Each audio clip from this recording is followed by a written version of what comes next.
কলকাতার ঐতিহ্যবাহী হলুদ ট্যাক্সিতে চেপে আমরা ঘুরে বেড়াচ্ছি কলকাতার পথে প্রান্তরে। এ এক অন্যরকম অনুভূতি।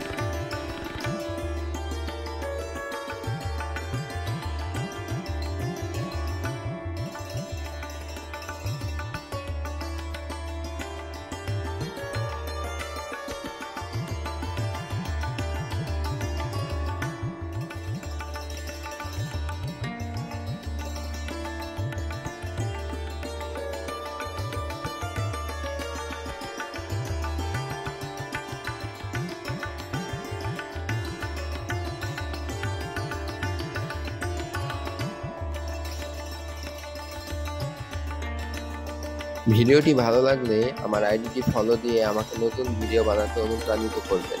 ধন্যবাদ।